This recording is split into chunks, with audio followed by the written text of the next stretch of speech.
All right, we're live now, or sort of live. Recording, going to be posting tomorrow morning. That kind of life.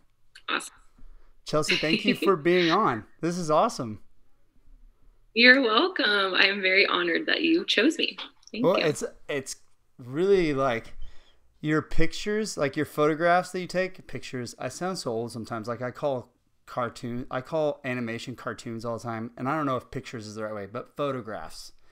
Your photographs, Yes, I was yes. actually telling my wife today, I'm like, they tell a story. Like you see a picture of like the guys on the ranch or whatever you're taking, and it tells like this story, like a background. I feel like there's a story to the people and the area, and they're doing something just all from a photograph. Oh, that is so sweet. Thank you. Even though I've been like a photographer for over 10 years now, I still feel like I'm just starting out and, it's not really that good. So I am honored when people say anything about my photographs like that. But I I'm also pretty darn lucky to live in a place where I can take pictures of our cowboys on our ranch. It's really, really fun. And I'm very honored that I get to do that. So you've been taking photographs for 10 years, like perfect, like trying to do it professionally, or just taking photographs for 10 years? Well, I guess technically I've been taking photographs for a lot longer, but as a business, it's been a little over, well, I'd say about 10 years for easy math.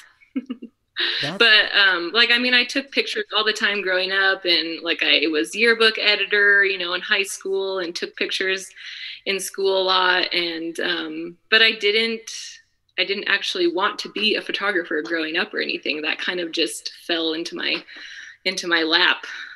But it's been pretty awesome being able to provide families with beautiful heirlooms for their walls and just to have forever. So it's been great. So do you stay pretty booked up? I know you're in the Nebraska area. Do you stay very booked up with that sort of like taking, do you do wedding photos? Do you just do like portraits? Like what all do you do as far as photography goes?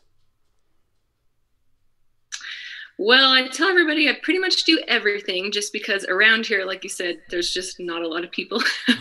So it's hard to like specialize in one, category. But like I said, I pretty much do it all. I haven't done a lot of weddings the last few years just because we had our third child 3 years ago. And so I've kind of slowed down with that. Weddings tend to be a bit more work. But I do families, and I've done a lot of newborns here recently, and that's been really fun. We have a little bunkhouse here on the ranch, and I've been able to do indoor photos of them there. I've taken some pictures of dogs before, headshots. I pretty much do it all. You kind of have to around here.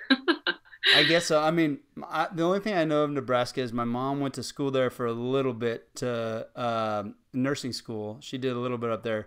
And then my dad actually goes and works up there. He might be up there right now. I don't know. He's going back up there pretty soon. But he does like 10-day runs up there and stuff. And he fell in love with Nebraska. My mom cannot stand Nebraska. She moved from the cold.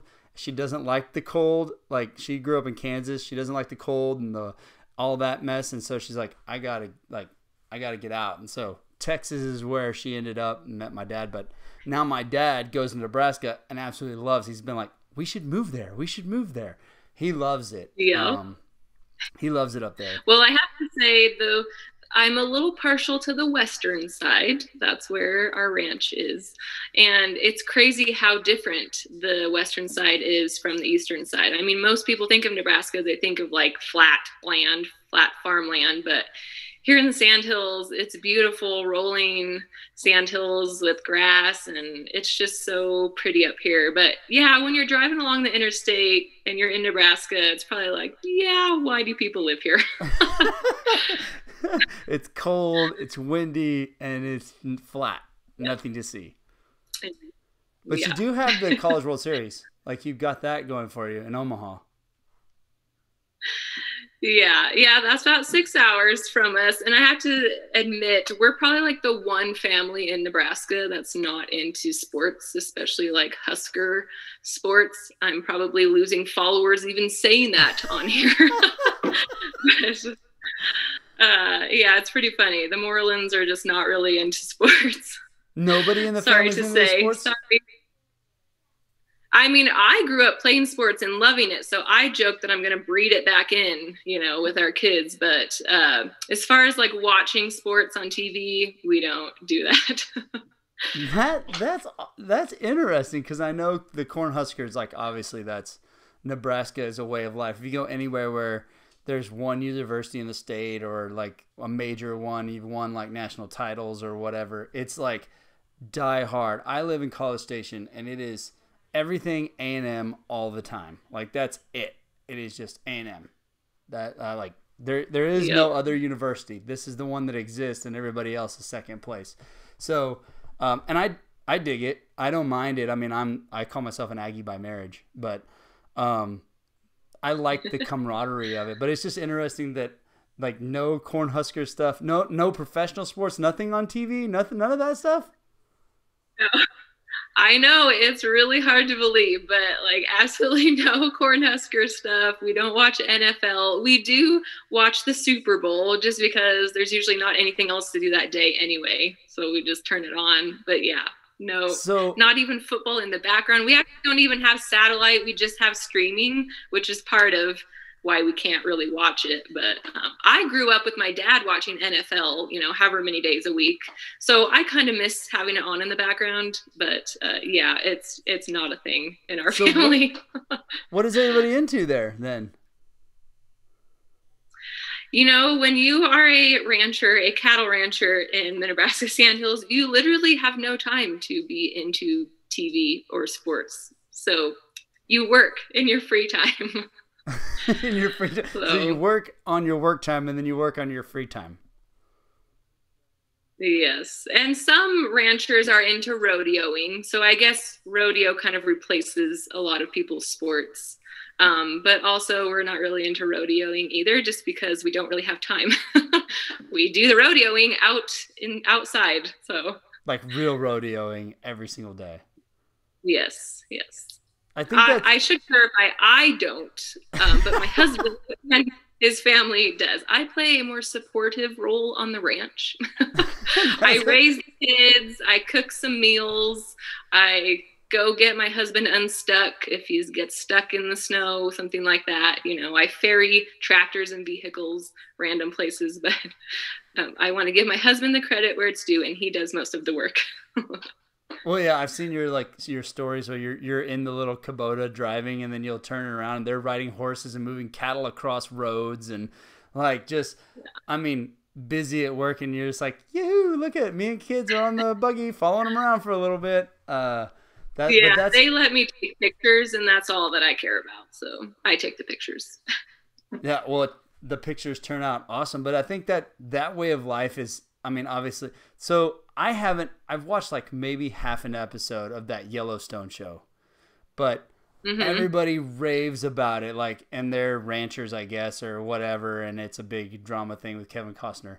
I didn't know what the allure was when I tried watching it. I was like, I don't know about it, but um, the ranching lifestyle is very interesting to me.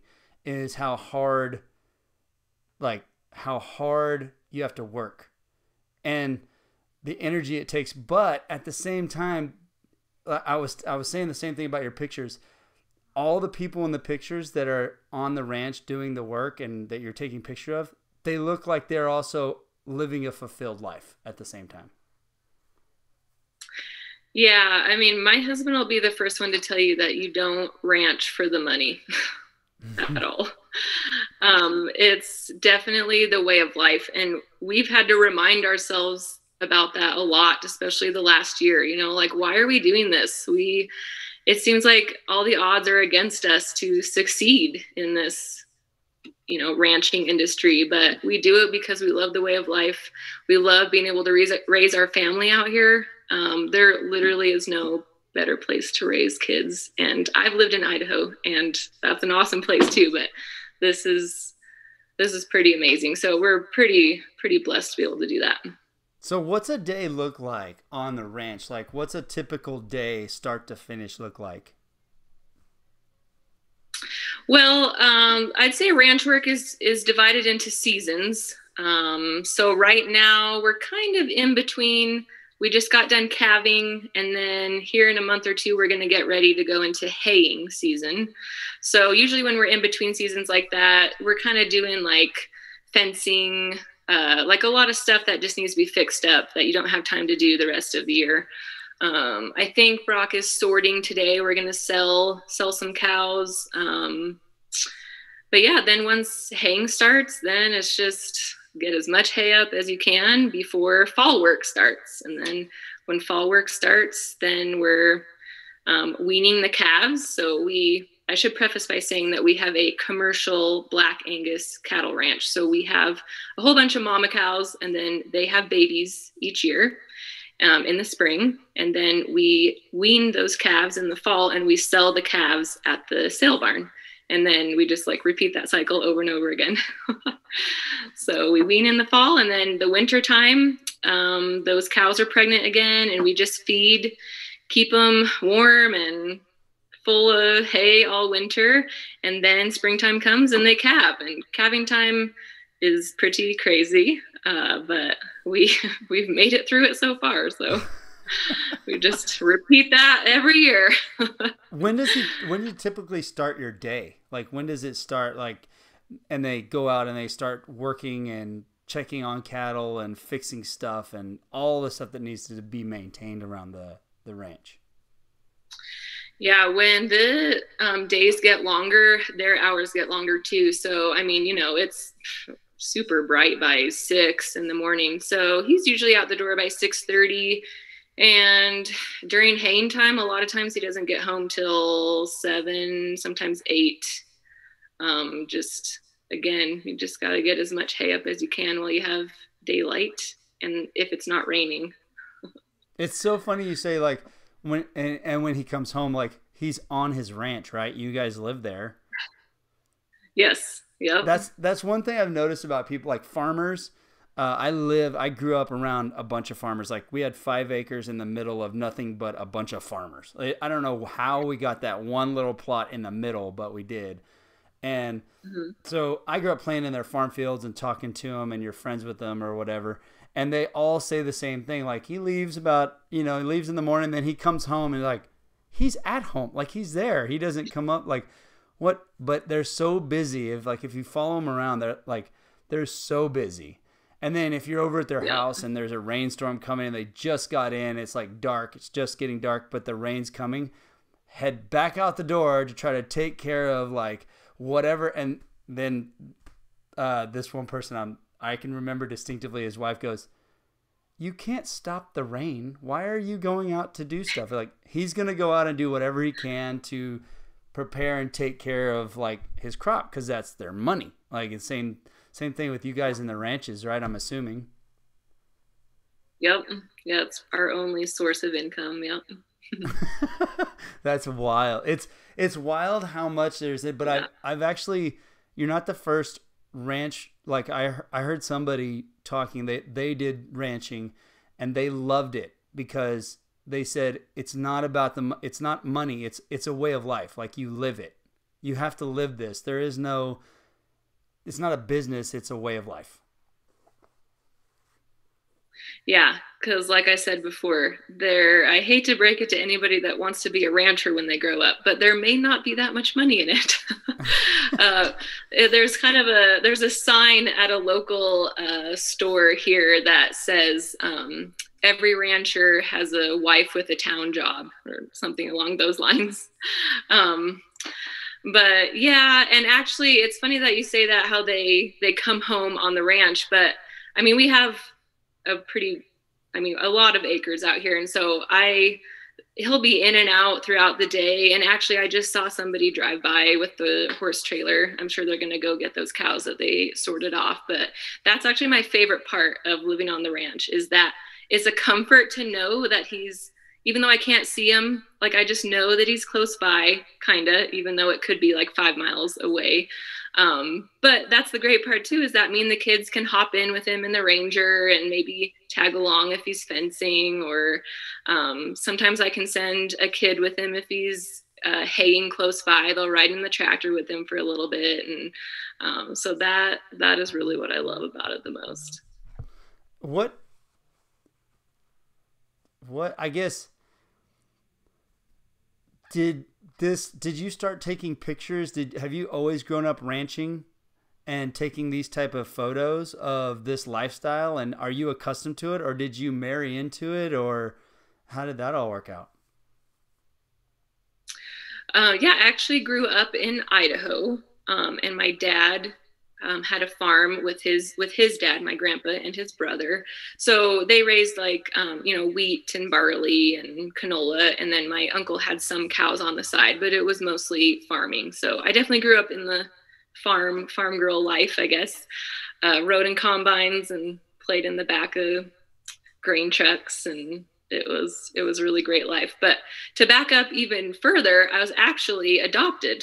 But it was all planned out before I was born. And it was an open adoption. So I always had contact with my birth mom, like growing up and stuff. Like we would send pictures and letters and stuff back and forth. And then later on, I had contact with my birth dad. But my senior year of high school, I came to Nebraska to visit her.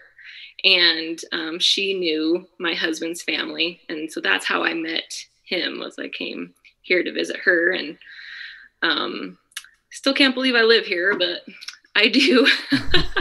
We were pretty young. We were only, I think I turned 18 that fall. And then, so we dated our senior year of high school and then went to college in Sheridan, Wyoming for 2 years. We loved that. I still love that town. If you haven't been there, definitely go. And then we graduated and then got married. And then we moved to the ranch, and Brock just went directly to work on the ranch. And then I actually went 2 more years to Chadron State College, which is a college about an hour and a half away from here. And I got my degree in journalism, thinking like, I knew I was probably going to stay home and have kids and do that whole thing. But I thought I should probably get some kind of degree to fall back on just in case, in case crazy times, which I might have to get a job here soon, a real job. But I'm really glad I got that, because I actually substitute teach sometimes too, just to kind of fill in days there. But so back up a little bit more, when I was going to college in Sheridan, Wyoming, I babysat for a photographer, and I just saw kind of like how she was able to still like work from home, be home with her kids, and then like have some days where she'd go out and take photographs. And just kind of watching her do that, I thought, like that would be something that I'd be able to do on the ranch, living in the middle of nowhere. Like there just isn't a lot of jobs for women out here, especially unless you're a teacher or you work at the hospital. And I didn't want to do either one of those. So I just thought, well, I could be a photographer. I've always liked taking pictures. I just didn't think that it would be a job that I could do, but I changed my mind about that. And so that gal that I babysit for, she taught me pretty much everything that she knew about photography. And she still to this day is a really great friend and mentor. So very, very thankful for her. That is such a wild story. Like you went out to visit your birth mom, right, in Nebraska. Mm-hmm. And then you meet your husband or your future husband because she knows the family. And you go from Idaho to then going to college. Like, did you guys date? I have to know this. Did you date while you were in Idaho and he's over in Nebraska? Yeah, because we were only seniors in high school. So for our entire senior year of high school, we dated long distance. We saw each other that summer, and then we saw each other at Christmas, and then we didn't see each other again until we graduated. He came for my graduation in Idaho. And then we didn't see each other again until we went to college in Sheridan that fall. So you guys planned to go to the same university together? We did, yes. Yep. And then you just moved from Idaho? We figured it was somewhat halfway between Idaho and Nebraska, although it was definitely a little bit closer to Nebraska. It was like 11 hours for me to go home and only 6 hours for him to go home, but it was all we could find. Yeah, well, I mean, it was a cheap college, a pretty town, and it had the degrees that we wanted, so that's what we chose. It's crazy that you had, like, did you have a good relationship with both your step parents and like your birth mom and finding out your dad and everything. Like, did you have good relationship? There was no emotional struggle there with all of that stuff being adopted? Oh no. I mean, I'm the oldest, so I actually have two. My parents were able to have two kids after they adopted me, but no, they wanted an open adoption. Like they loved like the relationship that we were able to have with my birth parents growing up. And I mean, yeah, I'm sure my parents wish that I lived closer to them, but they love it here too, and they like my husband. At least I haven't gotten any signs over 12 years that they don't like him. So, um, but no, it's all good. I try to go home usually at Christmas time and once in the summer. Me and the kids go for usually about 2 weeks, so we can visit them for quite a bit of time. Well, Idaho is one place that like we have it on our list to. We've passed through there and it looks beautiful, as does Wyoming. Like I can't say Wyoming is actually amazing. Like when you drive through there, it's just pretty. It's hard to describe unless you actually go there, and nobody really thinks about it. I think more people are thinking about Idaho just because it's awesome, kind of like Utah. Utah is really awesome, so like maybe, but this story is awesome. Like, how cool is it that you met him there, and then you guys dated over high school, and then plan to go to college? That never works out. Like, that never works out, right?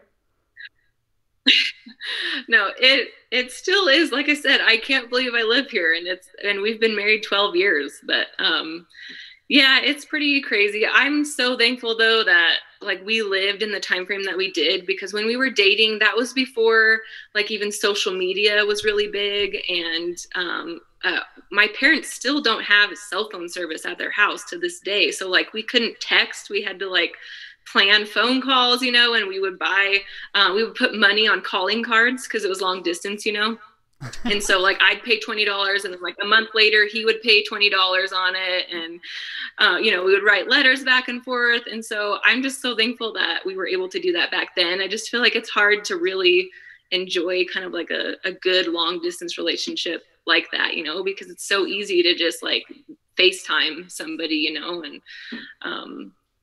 yeah, like I said, I still can't believe that I live here with him, but it was meant to be. Yeah, it's like a real life like movie love story. Like, I don't know, my kids watch that what is it called? Shoot. We just watched the last one. It's Laura Jean and all them. I don't know the name of it. I can't remember it. They all made me watch it. No. Yeah. Anyway, it's like that love story. It's like they're going away, and you're like, oh, it'll never work, and you made it work. It's so awesome. I love that. It's a great story. Like, it's fantastic.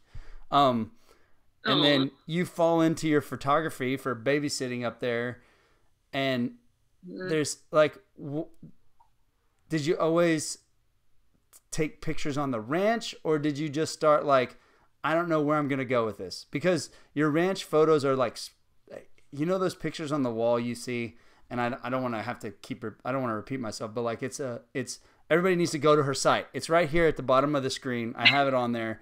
You can go to Prairie Through the Lens and check it out.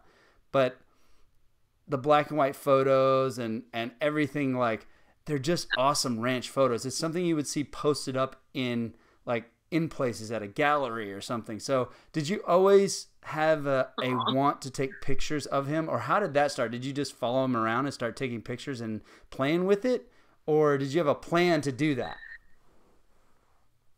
Yeah, no, that's actually a good question, because like when we first got married and I kind of started my photography business, I was like strictly portraits. Like I just do portraits, like seniors and families and things like that. But then when we started having kids, like I kind of slowed down a little bit, and then it took a bit more like energy to get motivated to want to do that again. And so it actually wasn't until about 3 years ago I started shooting film, and that's what really like got me into shooting more ranch type stuff. Just because I never really did use my big camera to shoot ranch life, because other photographers will know what I'm talking about if they listen to this. But like, it's such a process when you use a big camera to take pictures, because you have to like come back home and you have to put your card in the computer and you have to upload them, and then you got to bring them into Lightroom, and then you got to cull them, and then you got to edit them, and like it just takes so much time. And so I never wanted to do that. So then when I actually was in Idaho, and my cousin mentioned to me that she had an old film camera that she used in high school. She was a few years older than me. And she's like, well, you can just have it. And I was like, really? I was going to go to the thrift stores and just see what they had. And she's like, oh no, you can have it. And that was it. That was the beginning of my film journey. And I cannot get enough. Film is so amazing. Like you said, those black and white pictures, like I geek out about black and white film, because a digital picture just to me cannot speak what film can. So I just found myself wanting to take more pictures on the ranch when I started shooting film, because you take the picture, you mail the roll of film in, and then they email you the pictures, and they're there. You don't have to, I make slight changes to them, but like the steps are so minimized to get what I want. And that is what I love about film. And so now I'm all excited about shooting photography again. So it's just 3 years ago. You've only been doing like this style of photography for like 3 years? Yeah. I would label it like more like documentary style, yeah, which I would implement in my portrait sessions, of course. Like I do, of course, always the typical family posed shots. But my favorite shots to do with my clients are like when they're just kind of laughing and playing with each other and running around, especially with kids. Like those in-between moments were always my favorite to capture anyway. And so now I'm kind of just doing that on the ranch and with film instead. That does make it a bit harder, because when it comes to lighting with film, you have to get it right in camera. Whereas with a digital, you have a lot more wiggle room when it comes to editing. So, there's pros and cons, but it's more of a challenge to me, like get this right in camera.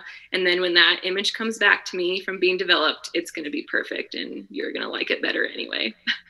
So when you say film, you don't get to see what you just took a picture of right there on the screen, do you? Or do you now with these cameras? I don't know what the technology is. So you're doing it completely old school style, where you take a picture and you don't get to see immediately like, oh, I don't like that, let me take another one.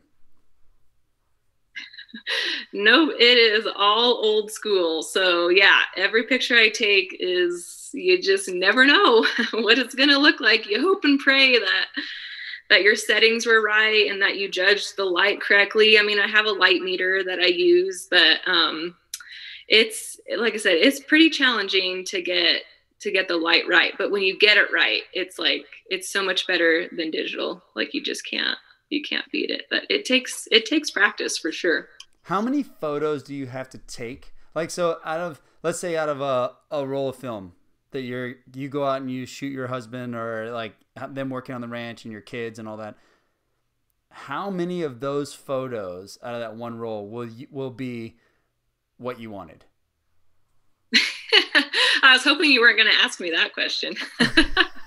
Because like I said, it takes a lot of practice. And it honestly varies. Every once in a while, I will have a roll where a majority of them I love, but probably a month ago, I had a roll of film come back to me and I didn't like any of them. And there were like 15 images on that roll. Oh. So unfortunately, that cost me a lot of money. That's another thing with film, is that it's gotten a lot more expensive than it was back in, our childhood days.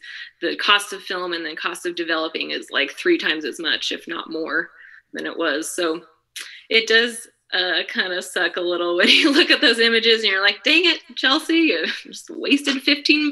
There you go. Yeah, but how much, like, it's still fun. The reason I say that is one of my favorite it's like a mini documentary series with Clark Little. He does like shore break photos. So he has the camera where he dives into those shore break waves in Hawaii, and he travels everywhere. Hurley sponsors him. He's a famous photographer. I don't know if you've heard of him or not, but he does like all these shore break photos, and they are crazy cool. But if you watch what he does a day, is he just goes in there and he takes photo after photo, and he dives into these shore break, and he just gets pounded all day. He goes the first half of the day, he comes in, he unloads that SD card, and then he goes back out in the evening and takes more with the different lighting and angles. And out of all of those, he gets a few pictures. Like out of all of those with the editing. So that's why I say, like, to get the photos that you take, like anything that you do that's great. I have learned from talking to people on this podcast, and anything you might think it's really easy. You go out there, you take a photo with a camera, and I got it.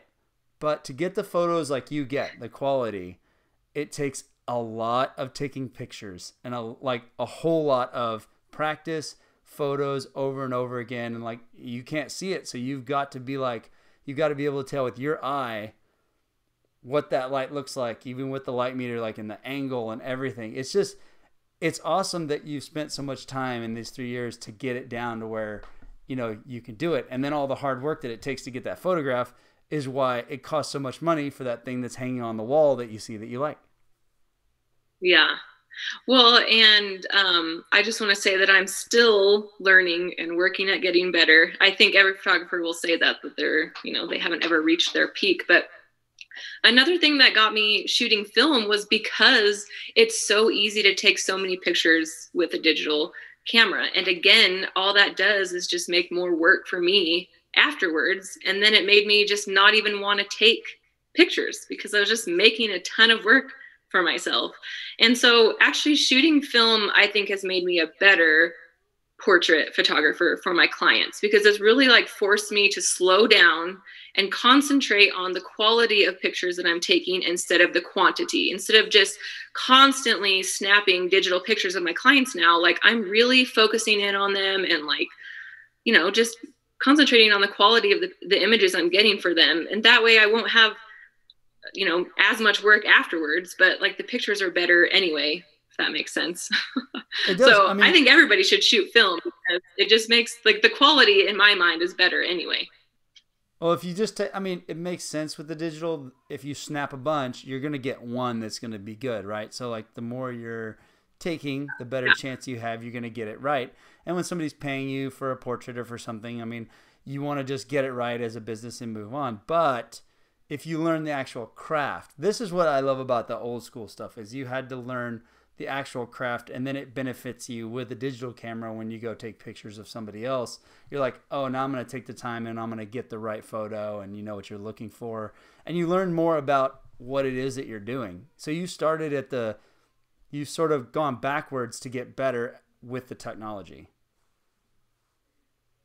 Yeah, it's true. As a kid, like I had, those small little point and shoot film cameras, but I never did do like photography as a business with film, excuse me, until now. So how do you edit? Do you do any sort of editing? You said you do little minor things to the film. How do you do that after you get it back? Yeah. So after they develop the film, they digitize it. And they email it back to me as a JPEG file. So I can make adjustments to it afterwards if I need to. Gotcha. Okay. Yeah, it's handy because, I can still remove like stray hairs, excuse me, if I need to, which is nice. And what is the scrapbooking thing? I saw you posted something about you do like help people scrapbook or tell a story or something like that. You had some sort of thing on the internet where people can sign up and you teach them how to do some sort of scrapbook thing. Yeah, so I have a free PDF that people can get called 3 Ways to Get Started with Digital Scrapbooking Today. That's kind of another little passion of mine, is helping people document their lives. So if you just go to my website and join my email list or my newsletter, it sends it to you for free. Don't worry, I don't send out a whole bunch of newsletters or anything. Like, that's super annoying. So don't worry, you don't have to worry about that. Just enter your email and get the free PDF, and then you probably won't ever hear from me.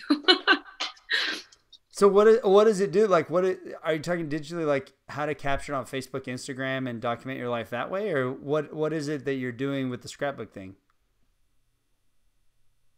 Yeah, just I have a lot of people come to me and say like I have all these pictures on my phone or a digital camera. Like, what do I do with them? I should probably back these up. Where do I, in the cloud? What is the cloud? Things like that. And yeah, so actually about 4, maybe 5 years ago, I don't know, I lose track of time as I get older, but I did these in-person workshops talking about digital scrapbooking, and I just can't do those anymore. Just with having 3 kids and living in the middle of nowhere, it's hard to like get those planned out. So I thought that I would just kind of offer advice and tips and tricks like that on my social media. And that's been super fun, just connecting with other moms and women, kind of documenting their life and excuse me, sorry, I'm gonna have to get more water.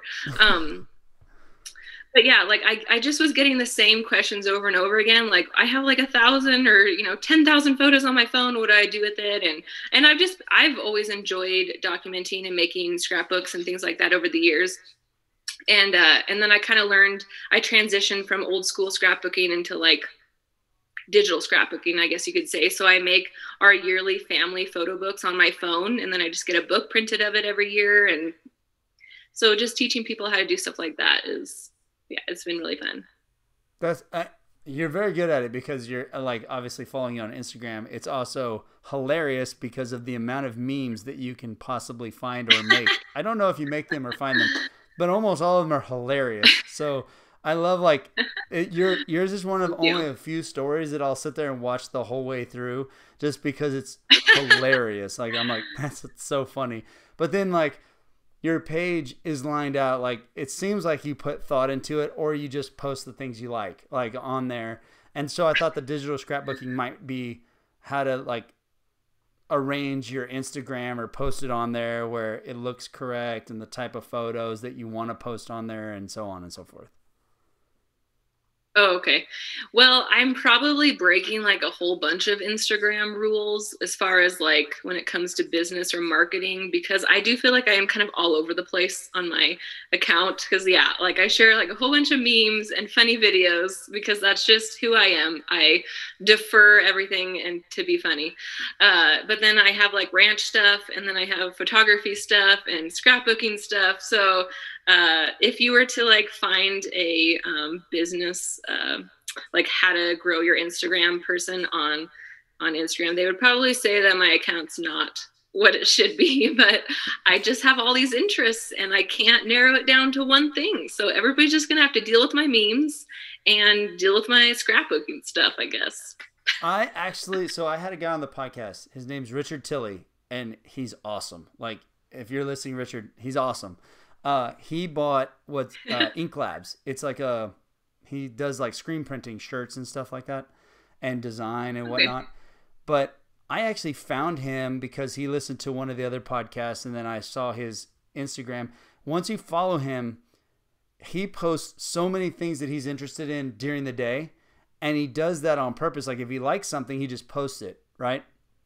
And because what he said was his story stays at the beginning of your thing when you open up your Instagram. So you always see the Ink Labs logo right there. It's like he works out, he rides a skateboard, he does whatever, he's doing shirts, and then it's just like what you like all your memes are there, but your little icon is always in the front. So I don't think you're doing anything too bad. Like it's worked for him. He gains like not just a bunch of followers, but the right kind of followers that are interested in the things that he wants. And then when he gets them there, it's always in their face. Like I guarantee you, if you live in his area, the first person you think about as shirts is Ink Labs.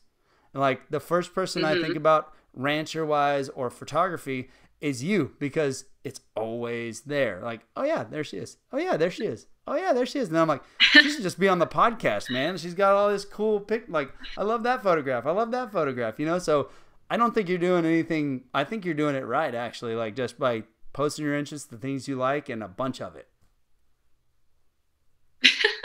Well, thank you. I just figure that if they don't like, ranching or photography, then surely they're going to laugh at a funny meme. I mean, I don't know if you know anything about the Enneagram. I'm not like super into it by any means, but I am a 5, which we are very rare. But fives tend to go towards memes and like funny videos for some reason. And I always wondered why I liked them. And then I took the test and I found out I was a five, and it made sense that I just gravitate toward memes. So yes, if you like funny memes, check out my Instagram. So somebody sent me one of those Enneagram things, and I saw some people posting about it. I checked it out one time, and I couldn't understand a thing that was going on with what it was or why it meant anything. And so I was like, no, I didn't go that far with it.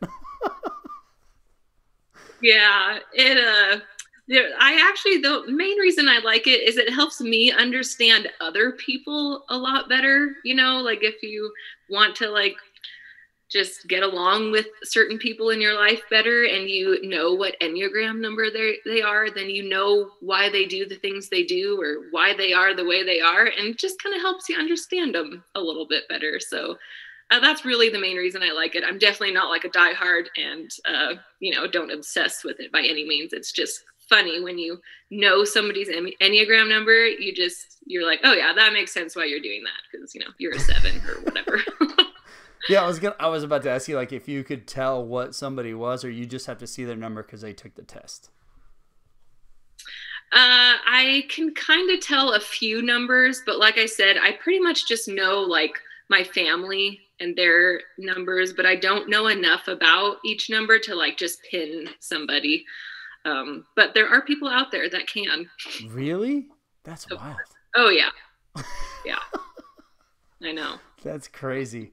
So what are your plans with the photography stuff? I mean, I know you say the ranch stuff isn't like, ranch stuff doesn't bring you in a ton of money, and you also substitute teach. And so is the plans with this photography thing to just keep it rolling and make extra income for the family just because you enjoy it? Or what are your plans in the future for these, like your photography side of things? Oh, I'll probably always do or always have my portrait photography business. Just because I'm not what I would consider like full-time anyway. I have like 1 to 2 sessions a month, certain times of the year. Like I don't really shoot a lot in the winter because I do mostly outdoor stuff anyway, which is kind of why I substitute, because then I can teach in like the off season of photography. But I think it would be sad. I just can't picture myself just totally quitting my portrait business. As far as film goes, I think I'll probably always shoot film as long as they have it. I mean, there's always that chance that they'll stop making it. Actually, just a month or 2 ago, they stopped making a really popular film called Fuji 400. And there's still wedding photographers out there that shoot weddings with film and like full on portrait sessions with film. And like they stopped making this particular film that they use. So I guess it is a little scary that they may not make chemicals for it. Even if they can make the film, they might stop making the chemicals. So that would suck because like, I love film so much and it just brings me joy. And yeah, so I'll still always shoot film for fun. And I do actually implement it into my photography business sometimes. Like I kind of shoot both film and digital during my sessions. But just, I don't know, just keep trekking along. Just keep subbing. I sell shampoo sometimes too. I mean, like I do a lot of things. You just gotta really be diverse when you live out here. You gotta do it all. How close is the closest person to you? So like, if you want, how many people are in the town where you live? Like how many people is your pool of town people that you can possibly have as clients? Oh gosh. Well, average, I have to have my radius be 150 miles.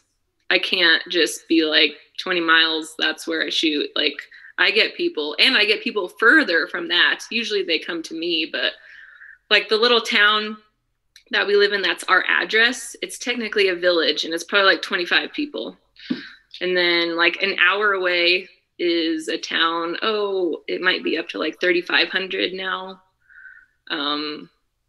But the nearest big town, where there's a Sam's Club, That's like 2.5 or 3 hours away.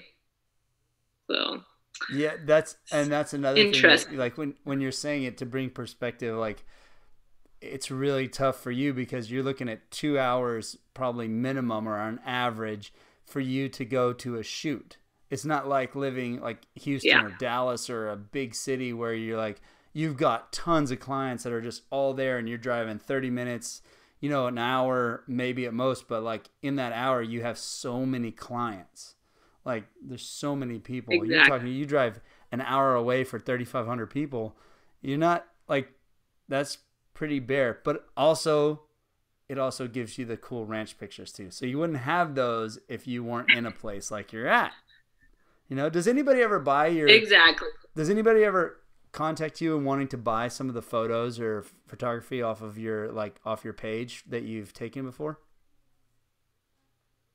Yeah, so actually, I do have a print shop on my website, chelseamorelandphotography.com.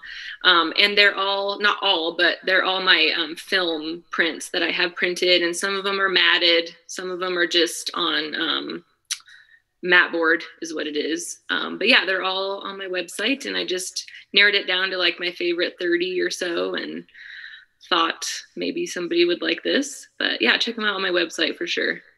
Yeah, they're really cool. All right, Chelsie. Let everybody know wherever it is they can find. Well, you already said they're right there on your Instagram, your website. You can go find them. Do you have a Facebook or anything? You just prefer Instagram?